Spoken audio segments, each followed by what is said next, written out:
Thank you for joining me on the last segment of the show here today. Giving you guys my over-under predictions. BetMGM dropped their win probability totals for a lot or all the NFL teams this coming season. The Chiefs, the Ravens, and the 49ers were all tied for the highest win projections at 11 and a half wins this coming season. The 49ers are also the betting favorites as of now to win the Super Bowl for obvious reasons. The lowest win projections from BetMGM were the Panthers at 4.5, followed by the Broncos at 5.5, and the New England Patriots as well at 5.5. So I won't touch on those teams in this segment just because I wanted to keep it focused on contenders, people or teams, I should say, that improve the most. And I'm making my predictions based on the team they have right now. A lot of these teams could draft quarterbacks. They could have Caleb Williams on their team. A team could have J.J. McCarthy. Some trades could be made. But to keep it simpler, to make sure it's certain, and I'm not thinking, if they get this player or what happens if they get this player. We're talking about the rosters that they have today on March 29th, Friday. So that's how I made these projections. The first team I want to go over is the Atlanta Falcons. I had them at under 9.5 wins. Their projection is 9.5 this coming season. They finished 7-10 last year, and their opponents this year are the Dallas Cowboys, the Giants, the Chiefs, the Chargers, the Seattle Seahawks, and the Steelers at home, as well as all their divisional opponents.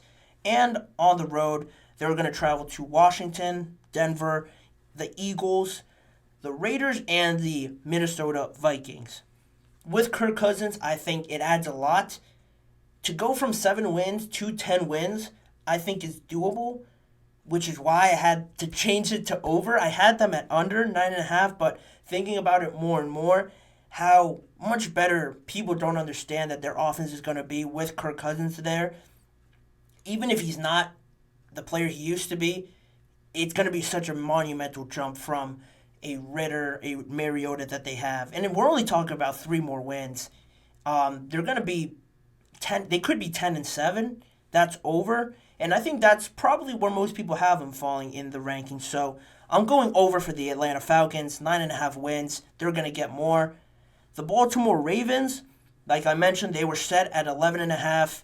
They finished 13-4 last season. Very impressive, very talented roster that they have. Now they lost a lot of those pieces. They lost specifically a lot on defense. Geno Stone's gone. Almost all their offensive line is gone. Their starters from last year. Moses is gone. Zeitler's gone.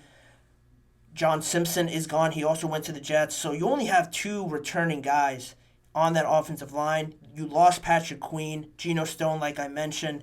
So where does that leave them? They haven't really replaced all of them. They added Derrick Henry, which is great. But we're talking about getting 12 wins next year. And they're playing in a very tough division already. Plus, they got the Broncos, which is winnable at home. The Raiders is winnable. The Eagles at home, I don't think they'll beat them. They have the Commanders, which I'm sure they'll beat. The Buffalo Bills at home, I'm sure, again, they'll win. But on the road, they go to the Chiefs, the Chargers. They'll probably win. The Cowboys, they'll probably win. The Giants, they could win. Then they have Houston and Tampa Bay. So then you have Joe Burrow coming back in Cincinnati. The Browns are great defensively. The Ravens always split one with the Steelers. So to get over and make 12 wins with the big losses that they have, I think they'll go under 11.5 wins, 11 wins, potentially at most for me. But I just think those pieces that they lost are very significant. I don't see them getting over 11.5 wins this season. Now, moving on to the Buffalo Bills, another team similar to the Ravens. They lost a lot. Players that I think people don't understand how significant they were to their identity and how their team is built up. They're projected at 10.5 wins. They finished 11-6 last year with winning, I think, their last 5 or 6 in a row. So they were already teetering on that 11th, 10th win, and I think they only got worse So to project them at 10.5, I think I'm gonna have to go under, seeing them as a 10-7, 9-8 team for me this season because they haven't really replaced the players that they have. The Jets have gotten better. The Dolphins have gotten almost better. They're just still really good. So that's something to monitor. Tough division. I think they're going to go under 10.5.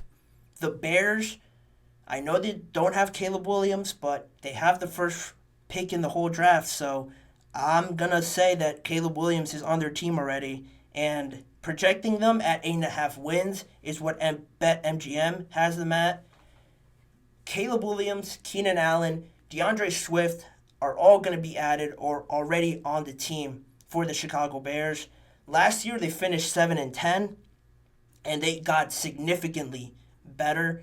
They were able to keep Jalen Johnson, their top corner, making sure he sticks around to shore up that defense. They're going to get so much better again on offense that projecting them at 8.5 wins when last year they had 7, and they don't play that too many hard teams. They play the Panthers at home, the Jaguars at home. Their toughest team at home might be the Packers in their own division or the Lions, because then they have the Rams, the Patriots, the Seahawks, the Titans, and on the road, their toughest 2 teams are Houston, which I could see being sneaky close. Then you have the Niners, which is hard. The Cardinals on the road, the Colts on the road, and the Commanders on the road. All those games are going to be very close, and they're going to have a chance to win. So I think they could get 2 more wins out of all those games. Give me the Bears going over their 8.5. That might surprise some people, but I think they're going to go over with Caleb and the additions that they made. The Bengals set at 10.5. I think we're going to go over because they were 9-8 last year already, like I mentioned, with the Ravens. Tough division. They got some gritty wins in those games, and their schedule right now doesn't have the toughest teams on there. Away, they have the Cowboys, which they can beat on the road. The Chiefs is going to be hard, but they've done it before. The Giants, the Panthers, the Titans, all those are on the road. And then at home, they only really play better at home, and they don't have a lot of tough out-of-division teams coming in there. The best one is the Eagles. They could beat the Eagles. So give me the Bengals going over 10.5 for this upcoming season. The Browns, a similar one. They're 11-6. Haven't really lost anybody. Haven't, changed much about their team. Kevin Stefanski's still there. They're projected at 8.5 wins, which is crazy. If you're a betting person out there, 8.5 I think is way too low for the Cleveland Browns. No faith in anything that they did last season. Give me the over for the Cleveland Browns. 8.5 is crazy for the Cleveland Browns. They're very good. Moving swiftly along, the Dallas Cowboys, 10.5 wins. I haven't been high on them all year. They got 12 wins last year. They're projected at 10.5. They lost too many people to make themselves think that they're better. I'm taking the under for the Dallas Cowboys. Going on to the Detroit Lions, they're set at 10.5 wins as well. They were 12-5 last year. In a tough division where they're near the top, if not the best team in that division, 10.5, I don't see it as a stretch to go over with how their schedule plays out. Their toughest road game is the 49ers or the Packers in their division. And out of division home game, that's their biggest challenge. Probably, I don't even know, the Tampa Bay Buccaneers, I guess. And they beat them last year, so I'm taking the over at 10.5 for the Lions. Sticking in that division, the Green Bay Packers, they're set at 9.5 wins. They were 9-8 last season already, and they arguably got better, a lot better, because you saw how great Jordan Love is and how well he went toe-to-toe with the 49ers, who are the best team in that conference. Setting them at 9.5 is very low. So I'm going to take the over. I'm taking over 9.5 wins for the Packers. They're a sneaky good team in the NFC that I think are going to make a deep playoff run. I'm not locking in an NFC Championship game, but they were just a few steps away from that. So I wouldn't be surprised if they're right in the mix again. Over 9.5 for the Packers.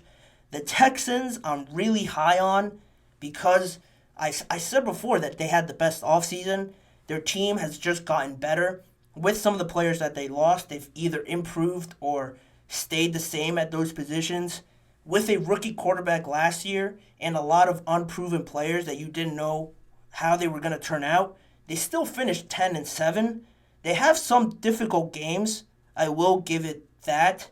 They have the Bills at home, the Dolphins, the Ravens at home, the Lions at home. But their road games aren't really tough out of division.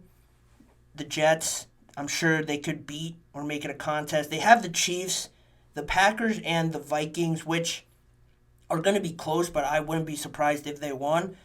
I've been on the bandwagon a lot this offseason for the Texans, so setting them at 9.5, I'm taking the over clearly. They finished 10-7 last year. I'm taking over 9.5 wins. There's no way they get worse by making their team better. Moving on to the Chiefs, they're set at 11.5. They finished 11-6 last year with their worst team, a lot of people were saying. So if they got 11 wins last year, they're only going to get better.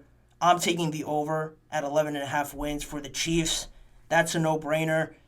The New York Jets now, they're set at 9.5, and they've gotten a lot better as well.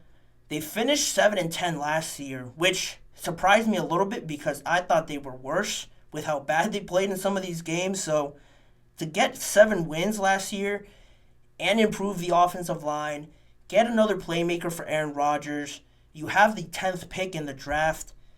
Use that to get better offensively as well. Maybe improve the O-line a little bit more. Pass rusher is still in need. Well, I guess they got Hassan Reddick, but secondary is still in need. 9.5, I think it's all or nothing this year for the Jets, so I'm taking them over 9.5. It has to be this season or else it's never going to happen. So I'm taking the over for the Jets.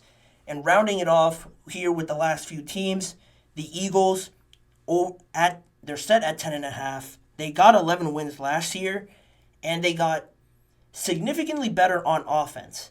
Defense, you could still have questions about, but because I think they're so much better than everybody in their division, with how bad the Cowboys got and how many players they lost, I think they could sweep that entire division, realistically, because their defense is questionable, but they still have Darius Slay. You know, they got CJ back. Devin White's there. I think that's very underrated signing that they had.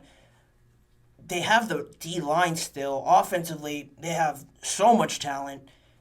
You couldn't really make a solid argument that a team in that division is better than the Eagles. So if they sweep that division, that's 6 wins right there, plus how the rest of their schedule plays out. Not that many teams better than them on their schedule. Give me the Eagles over 10.5. The Steelers now, come on now. Setting the Steelers at 7.5 is crazy. It's crazy with how many players they got into their team now, how they switched the quarterback room all over. They got 10 wins last year and made the playoffs with as bad as it's probably going to get offensively. Setting them at 7.5 is crazy. I'm taking the over, no question. Regardless if I'm a fan or not, 7.5 is crazy. I think that's the lowest one on here. That's the lowest one on here. At 7.5, I'm taking them over all day. And the last team I will mention is the Los Angeles Chargers. They were set at 8.5, which will surprise a lot of people. But, well, it would surprise a lot of people. No but, because I just don't see them being there. Talent-wise, they have the 5th pick, but other than that, I don't think they'll get that much better. I love Jim Harbaugh. I love that they're going to really invest in this project. But to jump from 5-12 last season to over 8.5 wins, I don't really see that happening. I think they'll jump to 8 wins max, 7 wins, and still play a little bit better and keep Jim Harbaugh around. I'm sure that's the best way to go. So I'm going to go under for the Los Angeles Chargers. 8.5, I think it's just a little bit too high for them, and that's where I see them playing out. That's all the teams I had on there to talk about. Some serious contenders, teams that are going to be talked about for the majority of this season. So That's where I have them. Let me know if you disagree, agree, hate one of the picks I made. I'd love to hear it all in the comment section or in the live chat box as well. But those were the picks I made. Again, let me know what you guys think. And in saying that, I will conclude that episode there and conclude the week there. Again, to wrap up this episode, I want to thank you guys immensely for joining me on today's episode. Please remember to like, follow, and subscribe to the GSMC Chip Shot Football Podcast presented by the GSMC Sports Network. Make sure to also follow the network on Facebook, Instagram, TikTok, X for more of the network's content on all social media platforms. If you want to see more of me and this show's content, please check out the GSMC Sports Network channel and the Podcast Network channel for YouTube shorts that are posted every weekday. All the live, full recorded short shows that are on there that I've recorded in the past, they're all on there if you want to go watch past entire shows, as well as individual segment videos that are on there, recorded on there as well. If you want to rewatch a specific segment or catch up on one that you missed, they're all on there on both channels. Tune in every weekday, as always, at 6:30 p.m. Eastern Time for more discussions, conversations, and NFL storylines with me, Manny Maradiegue, as your host. Thanking you guys again for joining me this week. Have a great weekend, and I'll see you guys back here again on Monday.